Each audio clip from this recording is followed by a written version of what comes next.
TF1,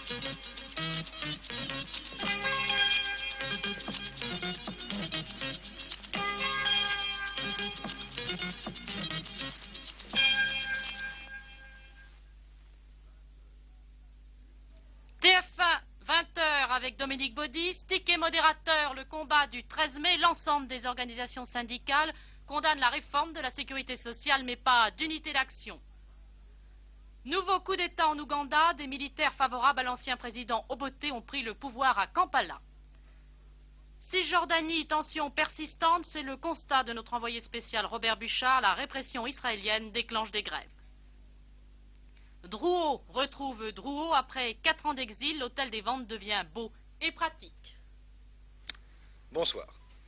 De très nombreuses perturbations marqueront la journée de demain. La CGT, la CFDT et la Fédération de l'éducation nationale ont en effet lancé des mots d'ordre de grève et 16 organisations sociales se sont d'ailleurs associées à cette journée nationale d'action. La liste des entreprises touchées par la grève serait trop longue à établir, signalons toutefois, et parce que cela vous concerne, des coupures d'électricité dans toute la France, avec pour la région parisienne des répercussions sur le trafic du métro, à prévoir également des perturbations dans le trafic ferroviaire, dans la distribution du courrier, dans les services municipaux, dans les caisses de sécurité sociale où de nombreux guichets seront fermés. Des manifestations seront organisées à Paris et dans les grandes villes de province. Les organisateurs ont placé cette journée nationale sous le signe de la défense de la sécurité sociale. François Gault. 4 objectifs pour les syndicats. Convention sociale, médecins, assurance maladie, la CGT, la CFDT, la FEN, les enseignants, exigent dans son cadre l'égalité de l'accès aux soins. Ticket modérateur d'ordre public pour les mutuelles, 5 à 12% à la charge des assurés. Les syndicats réclament son abrogation. Loi Berger sur l'institution de 2 secteurs d'assurance sociale et sur la réforme des hôpitaux. Les syndicats demandent au Parlement de repousser cette proposition de loi. Protection sociale, elle doit être assurée au plus haut niveau pour tous. Voilà les 4 objectifs principaux, par conséquent, de cette journée nationale d'action. Pour la CGT, il existe aujourd'hui une grave menace sur la sécurité sociale. Bien sûr, très grave, qui peut avoir des conséquences dramatiques pour les assurés sociaux. Et d'ailleurs, je pense que M. Barrot trompe sciemment l'opinion publique quand il affirme que ces dispositions visent à trouver des ressources supplémentaires pour la sécurité sociale et quand il prétend que les mutualistes y trouveront leur compte, alors qu'il n'y a pas si longtemps, il reconnaissait, son gouvernement, que les mutualistes étaient les assurés sociaux les plus économiques pour la sécurité sociale. Nous sommes donc en présence d'une atteinte grave qui risque de faire replonger 50 ans en arrière le système de protection sociale conquis de haute lutte par des décennies de lutte syndicale. Et dans ces conditions, il est normal que les travailleurs réagissent avec la vigueur que leur a proposé la CGT. Nous n'accepterons jamais une assurance pour les riches et une assistance pour les pauvres. Il s'agit de défendre un grand progrès social de la société française et nous assumerons toutes nos responsabilités. Pour Jacques Barrot, le ticket modérateur d'ordre public est une des mesures destinées à freiner les dépenses de la sécurité sociale. Il faut savoir que cette mesure fait partie d'un plan d'ensemble, celui du 25 juillet, et que les Français, depuis 10 mois, ont fait preuve d'un esprit de responsabilité qui n'est pas resté sans résultat. Vous savez que nous avons un ralentissement de la dépense qui ne suffit pas, bien sûr, pour assurer l'avenir, mais qui déjà est un grand progrès. Alors nous n'allons pas nous arrêter en chemin, ce serait ridicule. Et j'ajoute qu'au-delà de cet effort qui est demandé aujourd'hui, d'ailleurs, pas à tous les mutualistes, puisque certains mutualistes déjà font ce ticket modérateur, eh bien au-delà de cet effort, je suis convaincu que nous pouvons faire beaucoup de choses ensemble avec la mutualité, et personnellement, j'entends mener des actions concertées avec la mutualité, dans des domaines comme la prévention, comme l'éducation sanitaire, qui sont les domaines de l'avenir. La CFTC et FO s'associent également à cette journée nationale, notamment contre le ticket modérateur, mais sans participer aux grèves. En somme, malgré leurs divergences, les centrales syndicales se regroupent demain autour de la sécurité sociale. À l'étranger maintenant, situation extrêmement confuse en Ouganda. Le président, M. Binessa, a été neutralisé par l'armée. Le chef de l'État est isolé dans son palais, à 30 km de la capitale. La réalité du pouvoir appartient à un collectif militaire dirigé par le chef d'état-major, David Ojok, un homme d'ailleurs que le président de la République voulait écarter et qui a réussi à prendre de vitesse le chef de l'État. Sur la situation à Kampala, Jean-Loup Deminieux. Depuis la chute d'Idi Amin Dada, il y a 13 mois, la population ougandaise a pris l'habitude des changements du pouvoir. Elle avait accueilli avec indifférence, surtout à Kampala, l'éviction décidée avant-hier du chef d'état-major. Son retour aujourd'hui à la tête d'un collectif de militaires n'a guère surpris. Le nouveau chef du pays, le troisième depuis le renversement d'Idi Amin Dada, est originaire de la tribu des Langui. Le grand homme des Langui est Milton Obote, le premier président de la République ougandaise, dont sur ces images, Godfrey Binaissa, le président renversé, présidait les cérémonies du 17e anniversaire. À ses côtés se tenait son successeur, l'ancien chef d'état-major, David Ovite Ojok. Milton Obote réside à Dar es Salaam, en Tanzanie en exil depuis le mois de janvier 1971, lorsque, parti pour participer à une conférence du Commonwealth à Singapour, il avait été renversé par son chef d'état-major, Idi Amin Dada, qui n'était alors que général. Il est vraisemblable que l'un des buts du collectif de commandants militaires qui s'est saisi du pouvoir ce matin, et dont la majorité est d'origine Langui, va être de préparer le retour au pouvoir de Milton Obote, qui avait annoncé son désir de rentrer à Kampala le 27 mai. Détesté lorsqu'il a été renversé en 1971, Milton Obote, après une traversée du désert de 9 ans, est devenu aujourd'hui incontestablement populaire en Ouganda. La situation est chaque jour un peu plus tendue dans les territoires occupés de Cisjordanie. Aujourd'hui, le mouvement de grève de la population arabe était assez largement suivi. Dans certains villages, les autorités militaires israéliennes ont cependant obligé les commerçants à ouvrir boutique. Cette protestation de la population cisjordanienne fait suite à l'expulsion de plusieurs notables chassés par les Israéliens, et ces mesures d'expulsion avaient été elles-mêmes prises au lendemain de l'attentat palestinien à Hébron, au début de ce mois de mai. Sur cet engrenage de la violence et de la répression dans les territoires occupés, un reportage de notre envoyé spécial, Robert Buchard. Kiryat Arba, citadelle israélienne aux portes d'Hébron. C'est ici que tout a commencé. Kiryat Arba, c'est la plus grande implantation juive en Cisjordanie occupée. Et c'est surtout un fief du Gush Emunin, l'organisation des fanatiques de la foi. Hébron, la ville sainte des Arabes, est à 3 kilomètres. Et dans cette ville sainte, il y a 50 000 Palestiniens et une mosquée. Et dans cette mosquée, il y a aussi le tombeau d'Abraham, le patriarche des Juifs. Alors les Juifs veulent y baptiser leurs enfants, ouvrir une école israélite, et ils voudraient s'installer dans la ville. D'où les frictions d'abord, les affrontements ensuite. Nous, on pense qu'on a le droit de faire le baptême là-bas et de rentrer du vin. Parce que c'est notre synagogue. Et les Arabes, non, c'est défendu parce que notre loi est défendue de mettre du vin dans leur mosquée. Alors, qu'est-ce qu'on a pensé? On va rien dire au gouvernement parce que le gouvernement défend de ça. Alors, on a mis du vin dans une bouteille de bébé, comme ça, dans un biberon. Voilà, dans cette bouteille-là. On a mis du vin. Et on a dit, et moi j'ai été alors visiter avec un bébé, on peut, c'est pas défendu. Et personne ne savait, on a porté le monsieur qui fait l'abri. La circoncision. Oui. Oui. Et après il a fait le baptême, on dit la brit mila. Il faut avoir du courage pour faire une chose pareille. Les gens ici, ils ont peur d'avoir des votes. Des votes on dit, hein, avec les Arabes. Alors ils préfèrent des frictions avec les Arabes.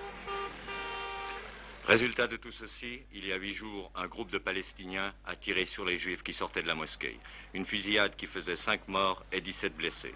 Depuis, les Israéliens ont décrété le couvre-feu à Hébron. 1 heure par jour, les habitants ont le droit de sortir pour se ravitailler et l'on fait la queue devant les boutiques qui n'ont plus grand-chose à offrir. Nous avons pu tourner 5 minutes dans la ville avant d'en être chassés par les militaires. Personne ne peut rentrer ou sortir d'Hébron. Seuls à passer les barrages, ces religieux juifs qui profitent du couvre-feu qui enferme les Arabes dans leur maison pour aller prier sur le tombeau d'Abraham.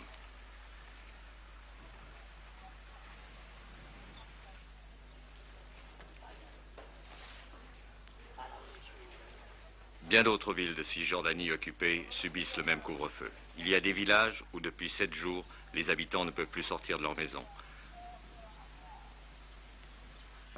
Spectaculaire victoire électorale des sociodémocrates du chancelier Helmut Schmidt en République fédérale. Certes, il ne s'agissait que d'une élection régionale, mais la consultation a été particulièrement significative.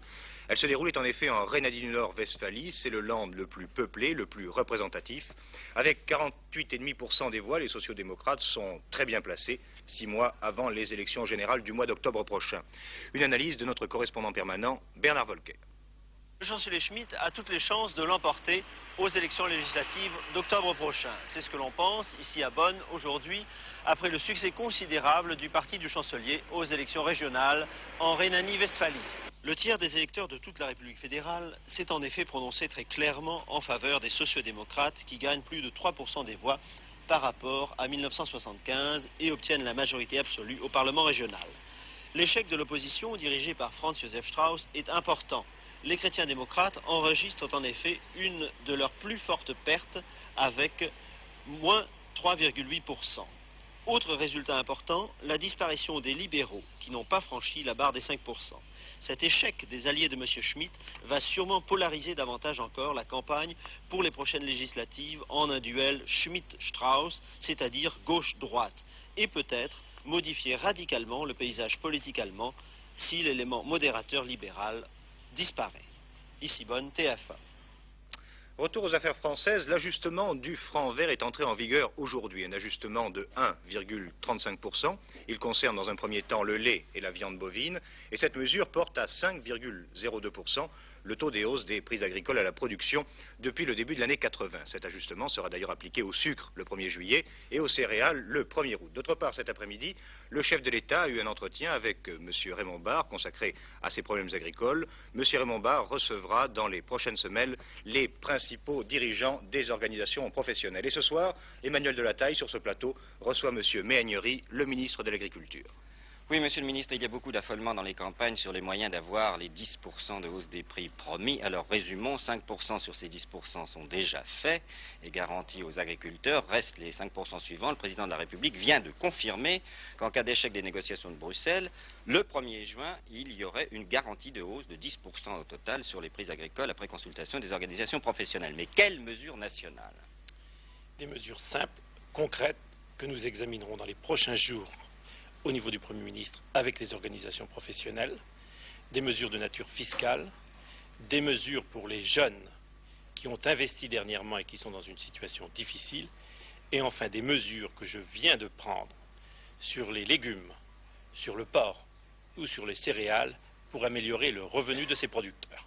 Mesures fiscales, ça veut dire augmentation des remboursements de TVA, soit des subventions du budget pour équivaloir à une hausse de 10% des prix agricoles. Ce sont des mesures de ce type qui peuvent être appliquées vite, rapidement, concrètes et pour tous les agriculteurs. En somme, c'est un moyen de pression sur nos partenaires et en même temps une certitude pour les agriculteurs. Ils auront le 1er juin de toute manière une hausse de 10%. Le gouvernement estime que devant une forte augmentation des coûts de production, les agriculteurs ont des droits. Il l'a dit à Bruxelles, il l'a dit à Luxembourg et grâce à son opiniâtreté, nous avons obtenu une première série de décisions et d'un accord à 8.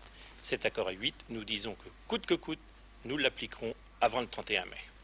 Merci, monsieur le ministre.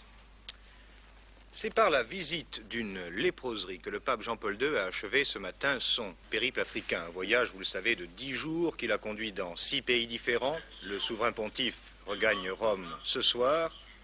Vous voyez les toutes dernières images de son voyage africain et cette visite de la léproserie.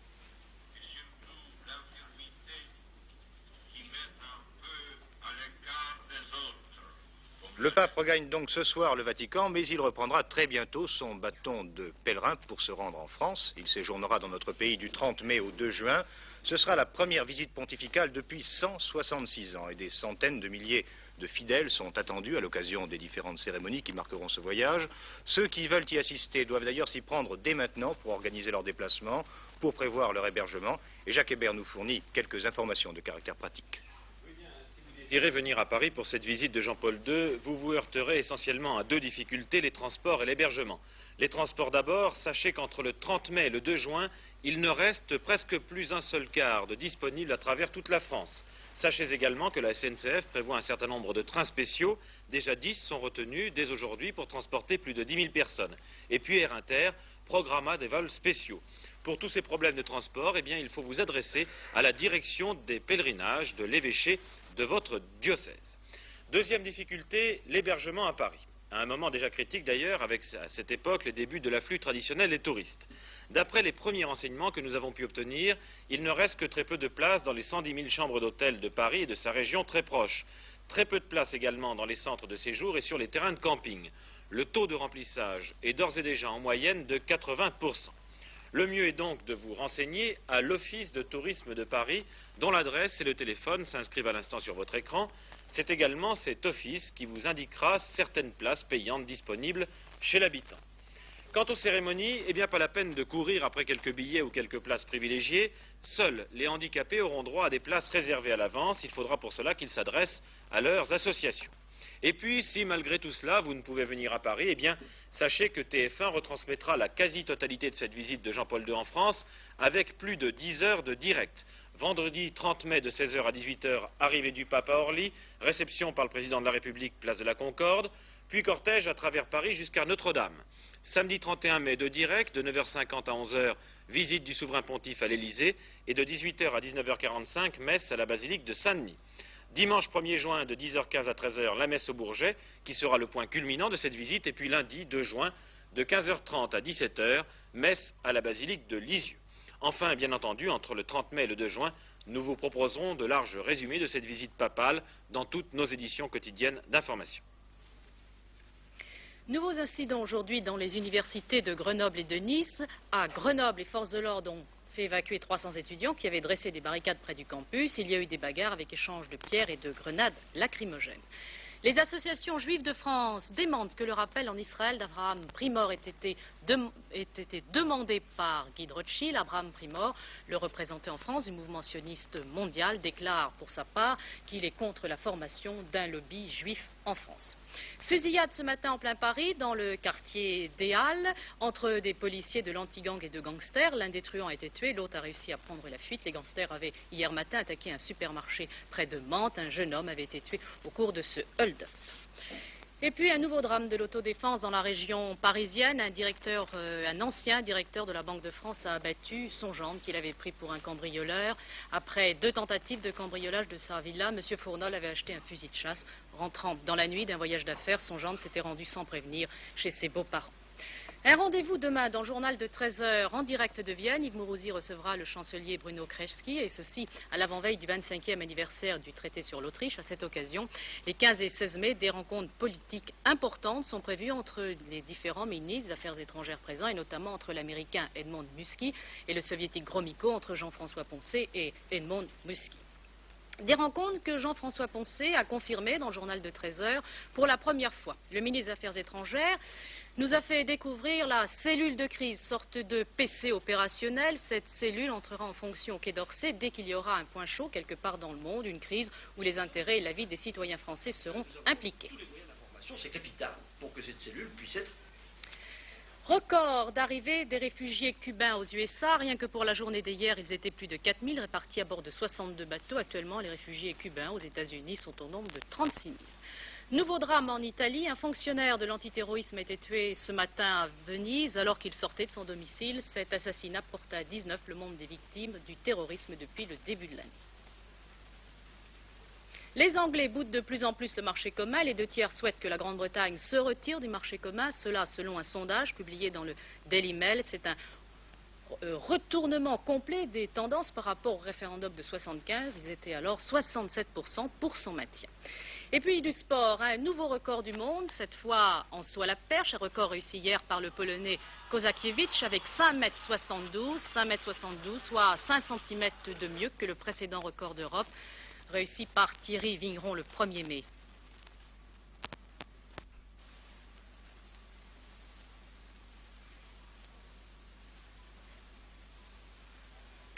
Et puis excellente performance en lancement du poids de l'Allemande de l'Est Ilona Suplaniak à Potsdam hier. Elle a amélioré de 9 cm le record du monde du lancement du poids. Le nouveau record est désormais porté à 22,45 m.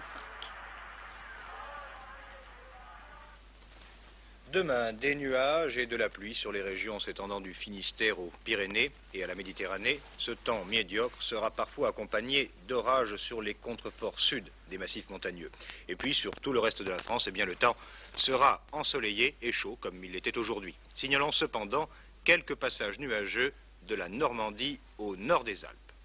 Et puis, compte tenu de ces prévisions optimistes, l'Agence pour les économies d'énergie recommande l'arrêt des appareils de chauffage.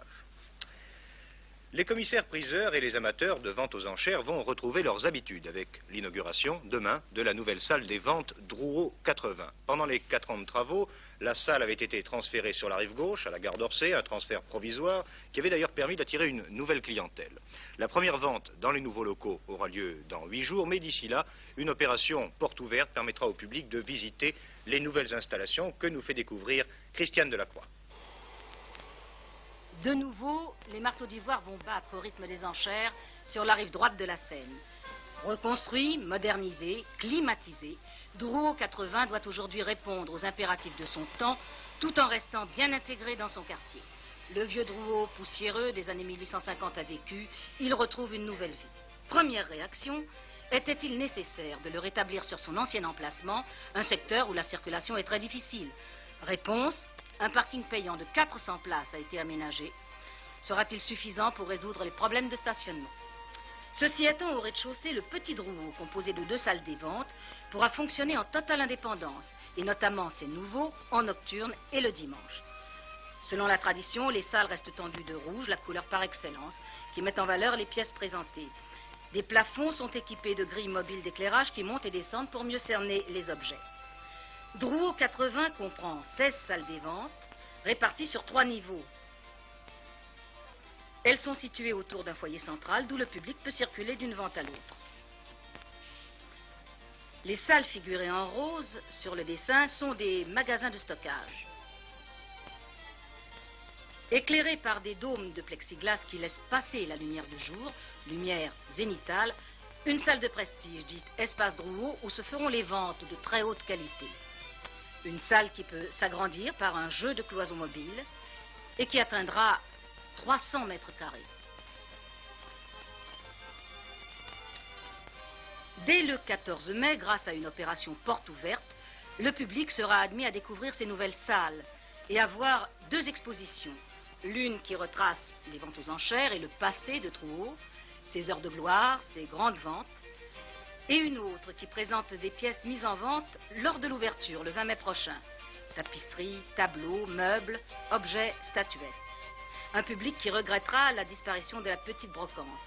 Reste encore à savoir si, face aux marchands toujours très nombreux, le particulier pourra emporter les enchères et si nous pourrons retrouver notre première place sur le marché de l'art. Nous sommes tout à fait compétitifs déjà dans certaines spécialités, que la saison dernière a vu se dérouler une vente extraordinaire d'estampes japonaises et que la vente Rasmussen a fait de Paris un élément leader sur le marché de l'art primitif. N'empêche qu'aujourd'hui, il y a une crise qui s'ouvre chez les commissaires-priseurs. On peut se demander si les entreprises privées, finalement, ne vont pas être aussi de nouvelles salles de vente. Je crois que nous n'en sommes absolument pas là et que le projet de réforme qui nous a été soumis comporte un élément essentiel qui est le maintien de notre statut d'officier ministériel auquel nous sommes très attachés. Le marché de l'art, considéré comme valeur sûre, reste florissant, avec un nouveau souffle. Drouot, qui a réalisé en 1979 un chiffre d'affaires de 800 millions de francs, trouvera-t-elle une nouvelle expansion sur le marché international de l'art?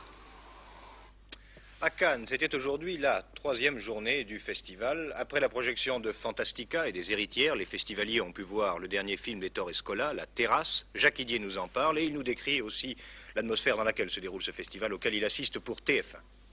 Comment vous dire? J'ai déjà vu de très beaux films à ce festival de Cannes, mais si je ne les avais pas vus, que me manquerait-il? Peut-être un sourire par-ci, une larme par-là, presque rien. C'est déjà un petit peu fané dans une armoire de la mémoire. Et puis à Cannes, ce sentiment de déjà-vu est renforcé par l'ambiance, le cinéma de la Croisette, l'exhibitionnisme gratuit et triste et charmant de la plage.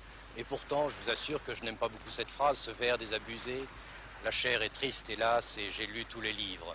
C'est pourtant un petit peu ce que répète le film que nous avons vu, La Terrasse, d'Ettore Scola.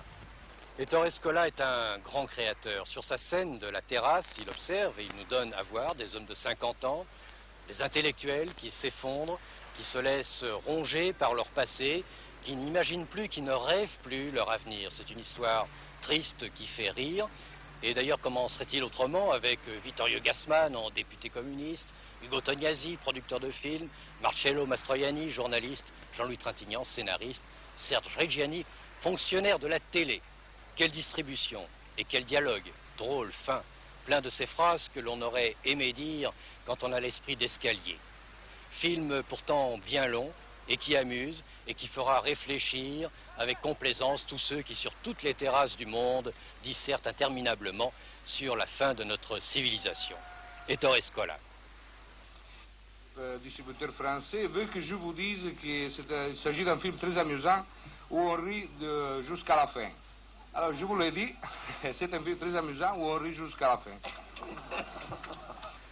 Voilà, le festival a donc commencé doucement, mais déjà mercredi, ce sera le retour de Kurosawa, vendredi The Big Red One du grand Samuel Fuller, samedi All the Jazz de Robert Fosse, un film dont on parle déjà beaucoup ici à Cannes, lundi Fellini, mardi Alain Resnais, mon oncle d'Amérique. Non, le festival de Cannes ne s'endort pas sur son passé, il a un bel avenir. Et pour l'avenir immédiat, à 23h40, Joseph Poli pour le dernier journal. Toute l'équipe de TF1 Actualité vous souhaite de passer une très bonne soirée. Merci de votre attention.